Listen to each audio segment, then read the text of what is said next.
Okay, and we are live now here on the Courage Sessions as part of the Texas Health Education Service. We are live this week. We know that the application for dental and medical school applicants closed on Friday, October 30th, but we do have a few applications that are still open, and one of those is actually the Engineering and Medicine program at the Texas A&M University College of Medicine. And joining us today is Dr. Andrew Robbins from that program. Dr. Robbins, thank you so much for joining us today. Thank you, Enrique. So as he said, I am from the Engineering Medicine program at Texas A&M University. So I'm actually the Associate Director of Admissions, as well as a Research Assistant Professor, and I teach as part of the program. So for those of you who aren't familiar with the EnMed program, before I dive into some of the details, I have a quick little video here from our Executive Dean, Dr. Pettigrew, that will give you kind of a general idea of what EnMed is all about. And I'll be including a link to this video for those of you that want to watch it.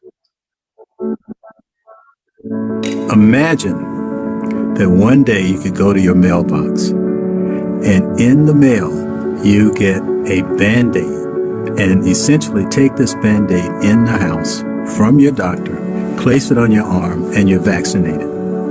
Vaccinated against the flu, so you got your flu shot for the season, or vaccinated against a dreaded virus, or vaccinated against cancer. That kind of innovation occurred between the merger of immunology from the biologist and materials engineering from the engineer. These two people coming together to solve this unmet need. So in EnMed, we're going to train physicians to think like that. We will train physicians to see a medical process such as we really have difficulty in vaccinating the nation. Wouldn't it be great if everybody could vaccinate themselves? Wouldn't it be great if you could go to the drugstore and pick up your vaccine? So that sort of thinking, that sort of transformational thinking is what EnMed is all about.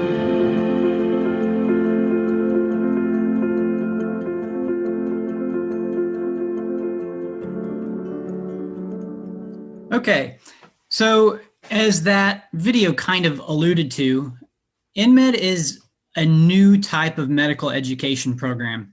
And what we are trying to do is train what we call a physicianeer. So one of the qualifications for EnMed is that you have either an undergraduate degree in engineering or some other experience or interest in engineering and innovation. And the physicianeers that we train are supposed to be experts in life science technology, knowledgeable in technology development and translation, early adopters and thought leaders in medicine, and then most importantly, directly involved in innovation throughout their career as a physician. So we train our students basically through the entire process of producing new medical technologies. So in addition to being a physician and learning all of the traditional medical curriculum, you're learning how to identify needs in healthcare, how to create solutions for those needs, and then how to actually implement those solutions in a way that can actually get to the clinic, that can actually impact real people. So we're going beyond ideas. We want to focus on producing students that know how to actually take their ideas and make them real. So I guess what really is this EnMed program, functionally speaking? So EnMed is a track at the Texas A&M University College of Medicine. So we are a track in the MD program. We're not a separate school. EnMed is a collaboration between the College of Medicine, the College of Engineering, and Houston Methodist Hospital in Houston, in the medical center. And the key culmination of this is that EnMed students earn an MD and a Master of Engineering degree in 4 years. And that Master of Engineering degree is focused on innovation and creating new medical technologies and solving problems in healthcare. So obviously this is a fairly challenging prospect, right? Medical school is already hard. It's already compressed. 4 years is not that long. So how are we fitting an entire second degree into 4 years? And the way we've done this is really by blending all of our education together. So this is not an MD degree where in the evenings you take Masters of Engineering courses. This is not two separate programs that you're doing simultaneously. This is one program where you are obtaining an MD and a Master of Engineering. So in terms of coursework, actually a relatively small portion of the Master of Engineering coursework is separate in addition to the medical courses. So there's one class that you take before the traditional courses, medical courses start. And then there's 1 hour a week during the didactic portion of the medical curriculum that is engineering and not blended. And then during the clerkship portion of the education, there are 3 electives that are focused on engineering. Other than that, all the rest of the credits to get to the 30 credit hours that you need for a Master's of Engineering are blended into the medical education. So this is a seamless program, a seamless education, a new type of medical education. So this is a mapping of what this really looks like curriculum-wise. So here you can see across each row here are the 4 years of the medical education. And you can see that each of these rows are divided in half. The top half is a little bit of general information about the medical curriculum. The orange bottom half here is the engineering curriculum. So as I said, there's a course in the summer before the medical courses start that's just engineering. And then we have engineering blended into the didactic portion of the education here. And then the last 5 semesters obviously are clinical clerkships. And then in the last 3 of those semesters, we have what we call engineering innovation experiences, which are basically electives that you take that instead of a traditional clinical elective, you're doing something that is focused on innovation in medicine. And I'll give you a little more details on that in a minute. So I just kind of gave a brief overview of what this looks like. I'm going to touch on a few specific areas of the curriculum. I'm not going to go into detail on everything, but I'm going to hit the points that I think are most useful in helping you understand what EnMed is really all about. So before the clerkship, so in the pre-clerkship didactic education, as I said, we have these courses. I'm going to highlight here, though, this first course called Introduction to Engineering Innovation in Medicine. I actually teach this course. This happens in June before the medical courses begin. So basically, the EnMed program starts earlier than the normal MD program at Texas A&M. So for interested applicants, some of you may be biomedical engineers. If you're a biomedical engineer, you're familiar with, you're quite likely familiar with the BioDesign book, which has come out of the Stanford BioDesign program. A lot of biomedical engineering programs use this for like senior design. And this is also the book that we use for the outline of the didactic curriculum that we have for EnMed. To make sure everybody enters into the program with the same understanding, we basically go through this entire book in 5 weeks in the summer before the medical curriculum starts. And this is the most intensive part of EnMed in terms of non-medical, curriculum where you're actually having to learn, information. So we get that all out of the way before you start taking anatomy so that you don't have to try to juggle these two things, because it's hard enough to manage your first year of medical school without having to do intensive engineering classes at the same time. So in that summer course, we do a lot of other really interesting things as well. So we have lectures, but in addition to that, we have workshops that help you gain skills that will be useful in producing new medical technologies. We have field trips to local startup companies or research labs, device incubators, different things where you get to actually interact with some people who are doing this, who are producing medical technologies. You get to meet some local physicians in Houston who are developing technologies in addition to their clinical work. So it's a really nice introduction to what we really mean by being a physicianeer.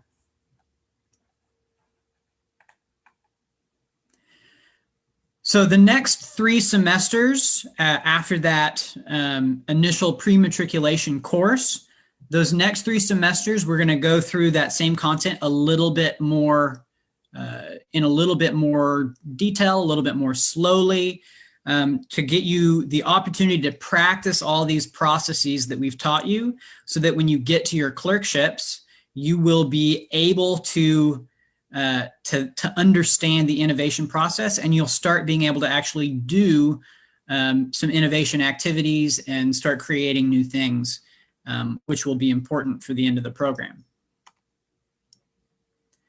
So once you're done with the 18-month didactic curriculum, you're going to move into clerkships. And in the clerkships, we don't do a whole lot of education. You have a 1 credit hour course each semester, which is basically you reflecting on what you're doing in your clerkship or elective, and thinking about how you can improve healthcare. So as you're learning more and more about the standard of care, are there areas where improvements can be made? Because this is what we want to teach you to be as a physician, to be the physician that finds the areas that need improvement and then starts figuring out how to improve them. So we're training you how to be vigilant and continuously thinking about how can I improve the healthcare system that I'm being involved in. And this culminates then in your last 3 semesters with innovation immersion experiences. So these are 3 electives that you'll take sometime within these 3 blocks. So there'll be 4 to 6 week electives. And these electives will be focused on you actually working to address a clinical problem. This could be something that you've identified in a clerkship as a problem, and you want to, maybe you want to build a device to help solve the problem, or you want to develop a new process in a hospital, something that you've identified maybe. But this could also be you working with a startup company, or working in a research lab with a faculty member at Houston Methodist or at Texas A&M. And the idea is we want you to finish out with these 3 experiences, having seen things all along the continuum of the work that it takes to take a clinical need and actually solve it. So not just finding a need, not just making a prototype, but being involved in the process of getting FDA approval for something, or doing preclinical testing, or doing clinical studies. All of these little things that you have to do in order to take some idea that you have and actually make it a real solution in the real world. We want you to have experiences along that whole continuum, so that when you graduate and you are in the clinic and you say, hey, this is a problem, I want to fix it, you know what it takes. You know what it takes to go through the whole pathway, and you know who to talk to get help in solving that problem.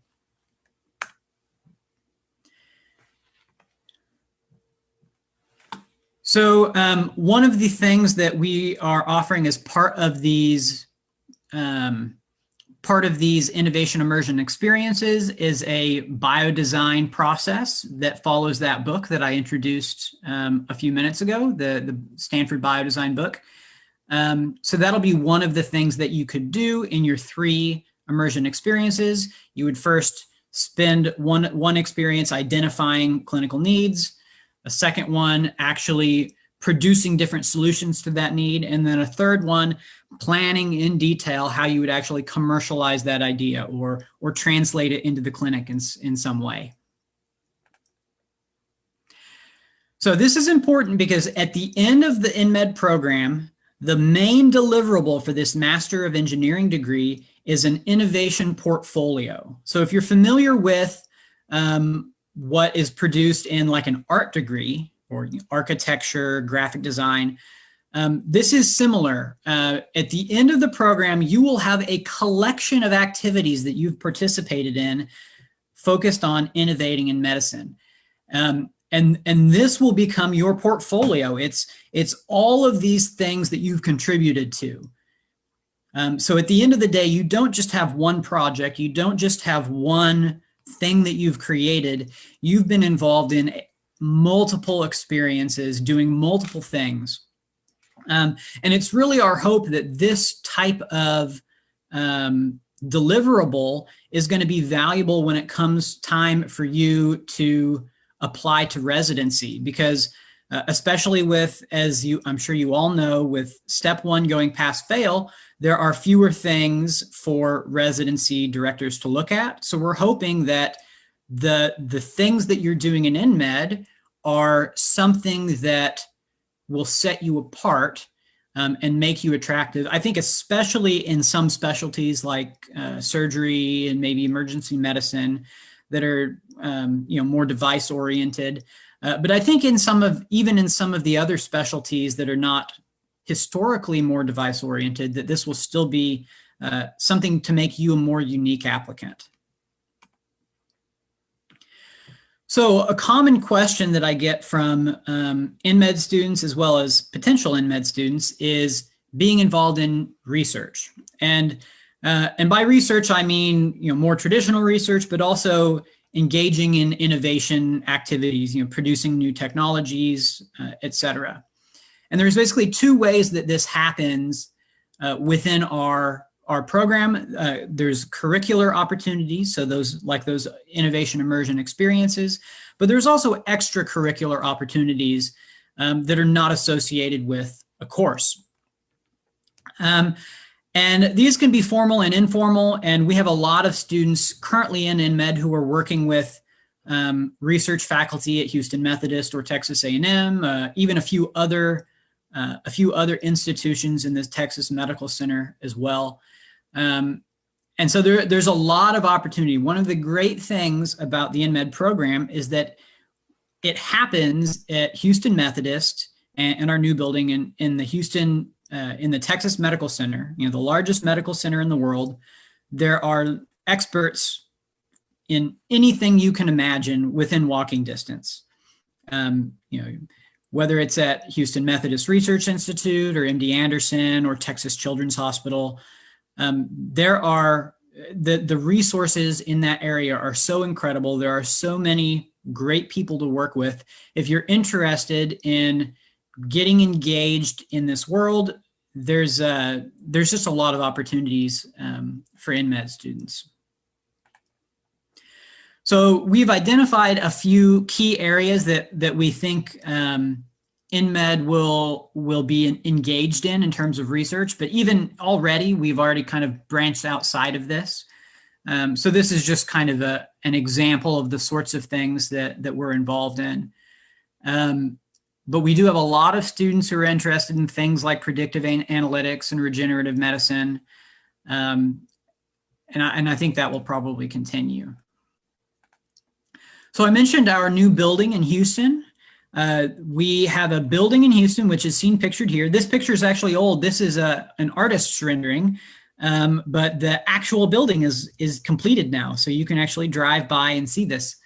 The most important thing, I think, for our new building in Houston, though, is on the first floor, we have created a state-of-the-art makerspace, which is designed explicitly for our students to basically give you the opportunity to build or work on whatever you want to work on. So we have a good-sized cell culture lab with 3D bioprinters in it.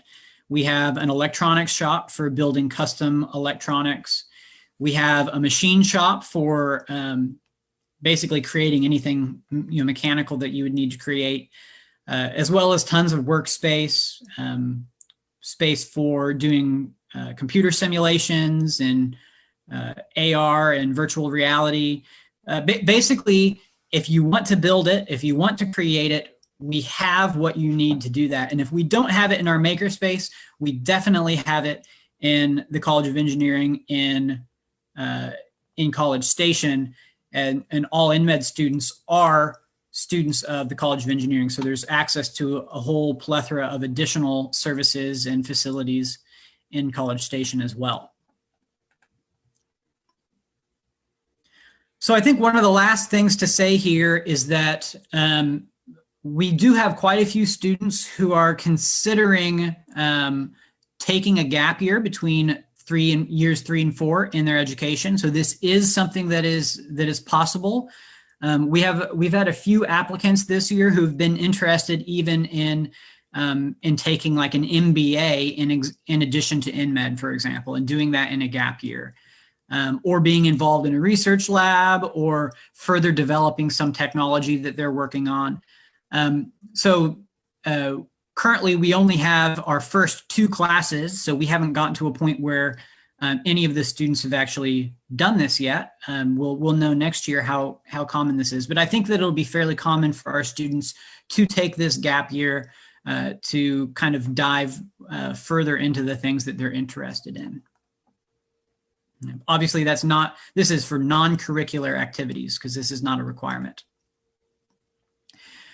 Okay, so to wrap up here, I just want to go back to this initial idea, the idea of the physicianeer. This is what we're trying to create for EnMed. And as I said before, I think the most important thing here is that we want to create clinicians, practicing physicians, who are going to spend the rest of their career being directly involved in innovating in medicine. We spend a lot of time in this country talking about medicine and the problems in healthcare. And one of the best ways to solve the problems in healthcare is going to be to get people as practicing physicians who know how to solve the problems.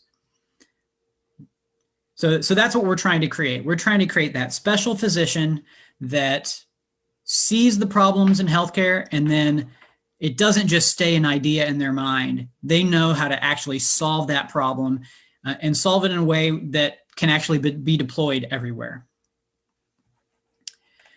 So thank you guys for listening to me.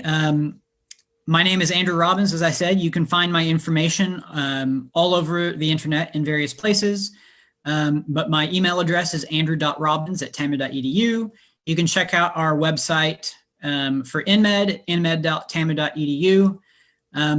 Thank you very much, and I'm happy to entertain any questions that we might have. Thank you, Dr. Robbins. And we will be sharing this slide deck in the comments or in the description, wherever you're taking a look at this presentation. For those of you who are interested in following along, I actually have a few questions, but of course, this is an open forum. So if anybody has any questions for Dr. Robbins, we'll be here to answer those. The first one really has to do about, what is the next step beyond the program? So let's just hit fast forward real quick and go to the residency selection process. Somebody who's been through the EnMed program and they have this portfolio ready to go, what is a typical pathway for them in terms of selecting a residency? So that's a good question. I think for most of our students, the pathway is going to be fairly typical in that they are going to go into a residency program and, eventually wind up practicing somewhere. I think we will have a little bit of a skew towards, interest in things like academic medicine. So we have a little bit skew in that direction. But I think what's going to be fun, in a couple of years when our first, really, I guess 1 year, year and a half maybe, when our first class starts, applying, is going to be to see kind of how the residency programs respond. So, we have a great relationship with Houston Methodist, since they're our clinical partner in this, and it's been really helpful because at Methodist they have a dozen plus residency programs. So we have the opportunity to regularly interact with residency directors at Methodist and kind of pick their brains about the way they're thinking this through, especially with the change to pass-fail for the Step 1 exam. And so I really think that a number of programs that are really interested in setting themselves apart and being that top residency program in the country, they're going to look for things like this. And we've already seen a little bit of this. We have a current student in our first class who's already thinking about residency, and in particular, he wants to go to Stanford. And luckily, our vice dean, Dr. Pettigrew, knows the residency director there at Stanford. And so, he sent him an email and has been talking to him. And it sounds like, for example, in that program, they're very interested in this type of physician, somebody who has this unique desire to really create new technologies. And it's not surprising that Stanford would be interested in that, because Stanford is the institution that created this BioDesign process that we're benefiting from their textbook.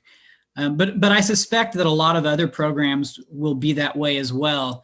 We're going to be producing some unique and highly driven physicians that are going to do some really incredible things in their careers. So I think a lot of residency programs will be very interested in that. And this whole, it's almost like a multifaceted approach to medicine. I really love the term physicianeer. It just sounds like next generation. And, this program is very unique here in Texas, but it isn't the only school that's offering that type of program. Would you mind kind of talking to us about the development of the engineering medicine pathway, kind of a brief history of that? Yeah, absolutely. So there's a couple other programs across the country that are doing things that are similar. There's the program at Vanderbilt, and there's another one at Carle, Illinois. And we're all a little bit different. I think the program at Vanderbilt requires that applicants already have a PhD. And the one at Carle is also focused on innovation, but it's not a dual degree program. It's just an MD. But we have a lot of contacts with these other programs. So a few weeks ago at the Biomedical Engineering Society annual meeting, there was actually like a panel session on this topic, and we heard from Dr. Pettigrew and the heads of the programs at Vanderbilt and Carle, as well as some people from Rice about this idea. So this is really an emerging area of innovation and engineering in medicine. And so I think that there will probably be more programs that pop up over the next few years, and we'll see kind of which direction they go. Currently, our 3 programs are all a little bit different. But yeah, I think it's going to become more common as we go forward. Excellent. Now, as far as the actual selection process for somebody who's interested in EnMed, say somebody who's even just applied through TMDSAS to Texas A&M and they just found out about EnMed and are interested, what does the actual application process look like, and maybe the selection process on your end? So yeah, there's a couple different issues here. So the first one is, like you said, what if you've already applied to Texas A&M, but you're interested in EnMed now? If that's you, all you have to do is send an email to me or to Mr. Maldonado, who's the dean of, associate dean of admissions. And basically, we just have to assign you an additional supplemental application question that you have to answer. And then you'll be added to the EnMed application pool. In general, the process for EnMed is not really any different from the main traditional MD program at Texas A&M. The only difference is that you do participate in the interviews. In a normal year, they would actually be in Houston instead of in Bryan. since everything's virtual this year, that's not as big of a difference. But we also do have in addition to the normal interviews that you go through, the normal interview process, you also participate in an interview with some of our engineering faculty who are assessing, your interest in the innovation side of EnMed. So there's an additional interview that you go through. And basically what we are looking for in a student is most students or applicants have a undergraduate degree in engineering, but not all, maybe 90% do. Those who don't have a strong interest in innovation that they've demonstrated in some way. And this is okay. I actually really like to get a little bit of diversity into our class from people that are interested in innovation, but have different educational backgrounds. A good way to demonstrate this would be if you've invented something or worked at a startup company that has produced medical technologies, or something that shows that you're interested in anywhere along this process of producing new technologies. So yeah, I don't know if I answered every aspect of that question, so let me know if I missed something, but in general, it's pretty simple. Oh, and I will also point out that for out-of-state applicants, we also have an application on the AMCAS portal as well. Excellent. I was about to ask that. I did include a link here, so just to quick recap, if you did apply as part of the entry year 2021 TMDSAS application, and you submitted your application to Texas A&M, please email Mr. Maldonado, who's he's a fan favorite here on the current sessions, or Dr. Robbins, and we've included his contact information so that you can receive that application. If you did not submit an application for medical school for consideration for entry year 2021, but you would like to apply to the EnMed, we do have a form available on the TMDSAS website for you to access the application. And so there are multiple ways. And of course, if you are an out-of-state applicant, the AMCAS application has support for EnMed. So many different avenues. So my next question is mostly about the preparation process. Kind of, we talked about the residency, and now let's talk about the complete opposite end. Maybe somebody who's not applying this year, but may apply a year or 5 years from now. How do they know that engineering medicine is the pathway for them? And I know you kind of alluded to this in terms of the, engagement in different activities, participating in startup activities. But are there like a set list of characteristics or qualities that the admissions committee in particular is looking for in their applicants? That's a great question. So basically, I am looking for two things when I'm interviewing for EnMed, specifically for the engineering component.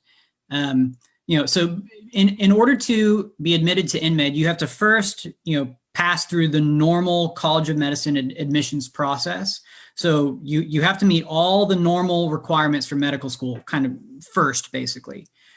But then when I'm interviewing for the engineering portion of this, there's two things that I'm looking for. The first is excitement and enthusiasm about producing new technologies. So, and that for some applicants, that's purely just that they show they're excited. For others, it's really great if you can demonstrate that you've actually been involved or pursuing this in some way on your own.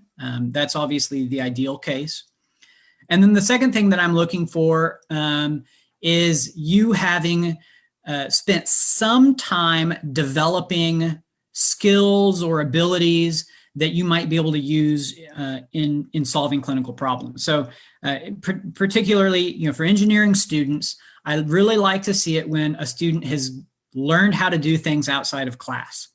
I really like to see students that like to tinker with things and take things apart and build things.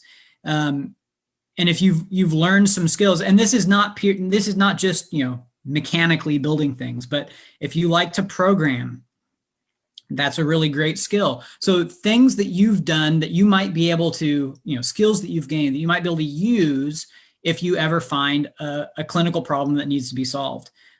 Ultimately, this is a MD plus engineering degree, and part of that is, what is your knowledge and ability in terms of engineering?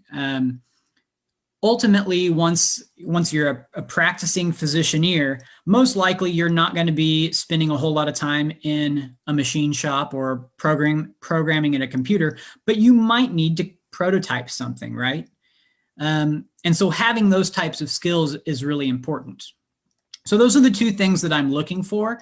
And honestly, that first one is the most important: enthusiasm and excitement. Because if you are excited about what we're trying to do, then we're going to be excited about having you in our program. I mean, this is a general rule for life. Anytime you're applying for anything, if you're excited about what you're applying for, that's going to make you a better applicant than if you're, just kind of checking a box and interviewing because, well, I might as well, right? Yeah, we have that conversation a lot with the students that we work with. We're not looking for cookie cutter doctors anymore. There's not a checklist. It's about pursuing your passions and following that curiosity. And I think the EnMed program really kind of captures that in a very unique way. Just as I'm personally super excited about the idea of, aspiring doctors having, places where they can have a makerspace. Has there been any examples of like some cool things that you've seen come out of that makerspace so far, or something that you might have that's pretty exciting in the works? So our building only opened in September, and our machine shop equipment only got installed about a month ago. And the rest of the equipment hasn't even been purchased yet. So I'm actually in charge of the makerspace. And so I've spent the last 6 months choosing all the equipment and going through all of that process. And the bulk of it still isn't here yet. So unfortunately, we don't have any cool things the students have made yet. But I can say, even just in kind of their extracurricular activities they're in, our students are already doing interesting things, mostly with things like software, just because it's a little bit easier to prototype that when you don't have a makerspace up and running. But for example, we had a group of students who were working on some apps for the COVID pandemic, for helping with things like masks and things. So we've actually had a lot of students that are really already working on really cool stuff. And I think once we have our makerspace up and running in the next couple of months, that's gonna accelerate exponentially. I'm getting emails like constantly from the students. When's the equipment going to be here? When can we start making things? Yeah, I could totally imagine that.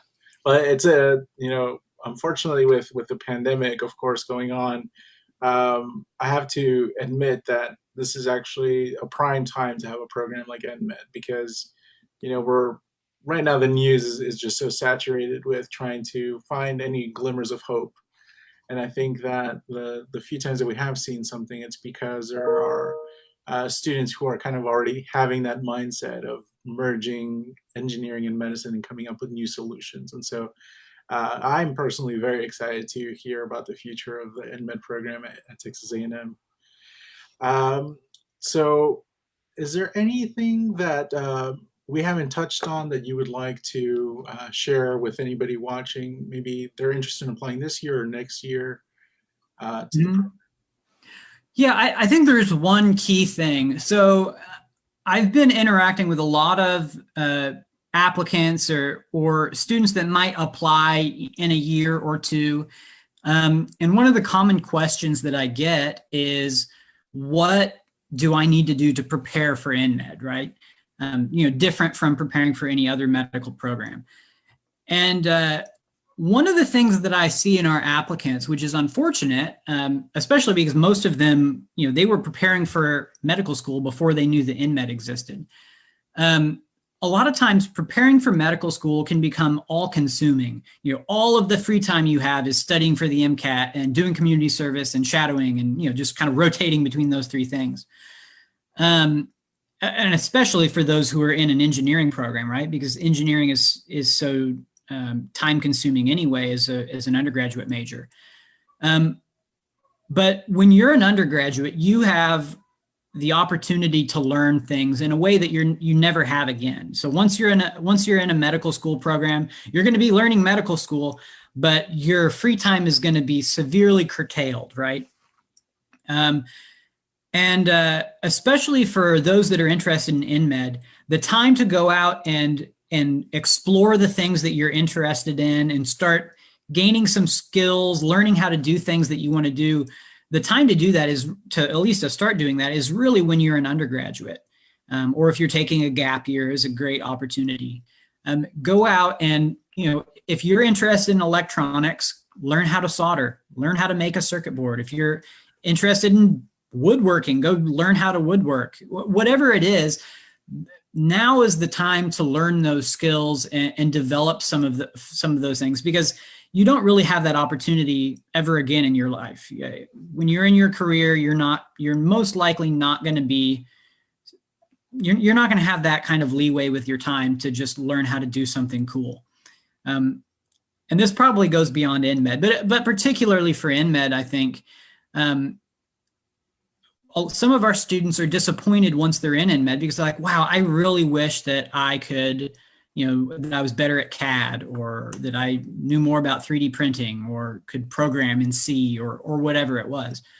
And it's just a lot better if you can, use your free time now, squeeze a little bit of that back out of your MCAT prep or something. I don't know where you want to take the time from, but just learn something that you're interested in, because it'll serve you well for the rest of your life. Absolutely. And I'm sure, those of you who are currently going through MCAT prep or trying to get your grades up before the end of the semester, you could definitely use some respite, a little break, but here and there. And I think, finding opportunities to learn how to use, CAD, or learning how to code something. I mean, right now we are in the prime time of online learning and free resources available. I mean, just a few weeks ago, Adobe Max had a free conference, and there are recordings of so many different thought leaders in different areas of design. And there's just so many ample opportunities for you all to kind of get some experiences. We know that, obviously finding traditional shadowing opportunities or finding typical extracurricular activities is a little difficult right now, but I think this is one of those opportunities that really kind of opens up the door wide open for you for those of you who are aspiring to apply to EnMed in the future. We have a question here. Compared to traditional medical students, how much more involved is the curriculum for EnMed students? And we talked about curriculum a bit, but yes, in line with time management. Yeah, so we've worked really hard to make sure that the curriculum is not a huge amount of extra time.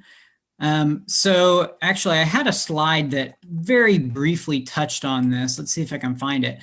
But basically, so right here. So if you see here, basically, well, I'm clicking all over the place. Basically, during your didactic education, so during the 18 months of traditional coursework in medical school, you only have an hour a week of engineering content.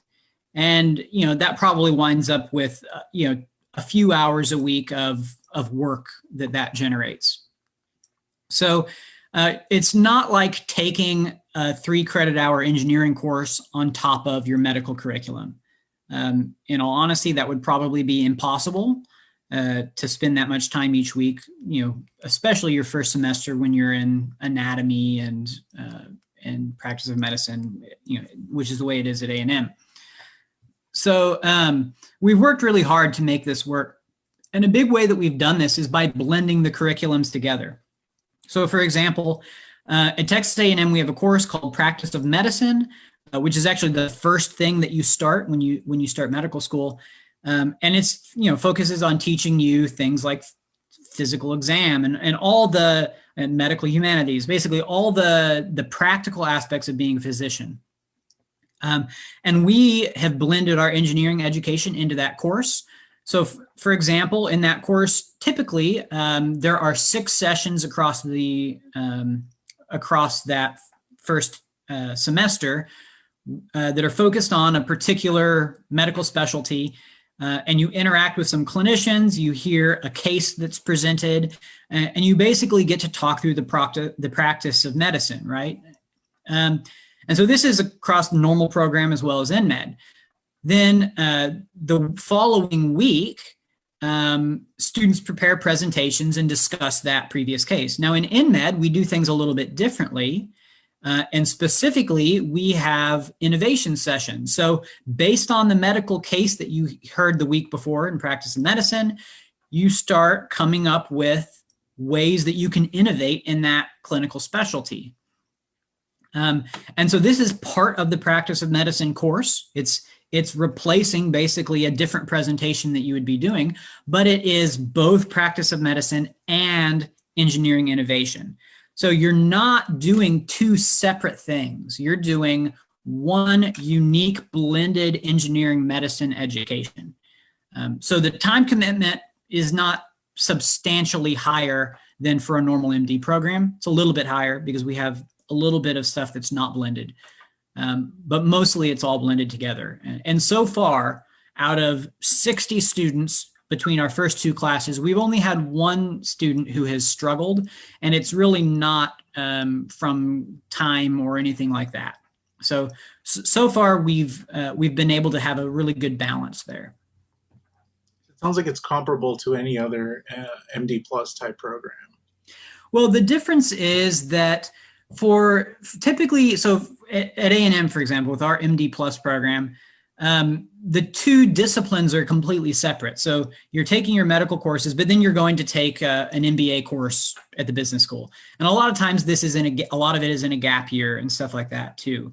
The difference here is that it's actually blended together. So when you're sitting in our team-based learning sessions for the medical school, you're getting both medical credit and engineering credit. Same thing for practice of medicine. You're getting credit for both. So it in a way, it's kind of double counting those credits because you are engaging in both disciplines simultaneously. That's great. Thank you. All right. Well, it looks like we are caught up with the questions that came in. I do have one final question from my own personal knowledge about the Texas A&M, the way that it works. I do know that, and we mentioned this with Mr. Maldonado when he was part of the current sessions, is that with Texas A&M, they have their preclinical courses take place at the campus in Bryan College Station. And then students have the opportunity to complete their clinical in one of the many satellite campuses throughout the state. Does that affect anybody who's interested in the EnMed program? Yeah, so EnMed is different. Our preclinical education is all in Houston. And then the clerkships are also all at Houston Methodist in the medical center. So your primary clerkships will be there at Houston Medicine, I think with the exception of pediatrics, because Houston Methodist doesn't really have a pediatrics. So all the students will be there in Houston.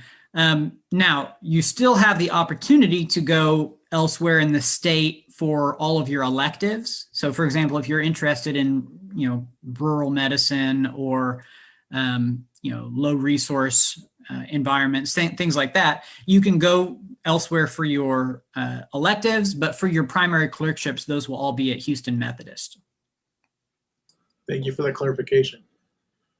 All right. Well, before we let you go, is there anything else that, any advice that you have for future applicants to EnMed?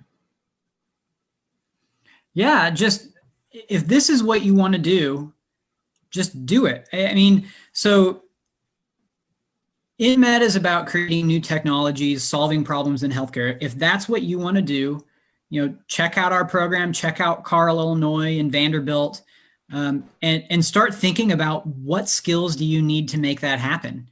And even if you don't come to EnMed or go to Carl or Vanderbilt, you can still do this as just a physician. I think it'll be easier if you come to EnMed. We'll make it easier for you. But that's the kind of doctor that we need. And that's what the kind of doctor I want. Those of you who are interested in this, that's what I want you to be. Be the doctor who solves the problems in healthcare. And I really think that we can help you do that. Great. And just a final point, the application has been extended for anybody interested in entering the entry year 2021 class of EnMed. Would you happen to know until when that deadline was extended? It's been extended to December 1st, both for the TMDSAS and the AMCAS application. So you have another month or so before it'll close for good. Excellent. Dr. Robbins, thank you so much for the time and the great presentation. We did share a link to the presentation in the chats or in the description, wherever you're listening to this. So please do follow along or refer back to it if you have any questions or notes. And as always, on behalf of TMDSAS, the Texas Health Education Service, Texas A&amp College of Medicine, and the EnMed program, we'd like to wish all of our applicants all the best of luck. This pathway is not going to be easy, but it's going to be worth it if it's what you would like to do. So thank you very much for joining us, Dr. Robbins, and we'll see you next time. Thank you very much.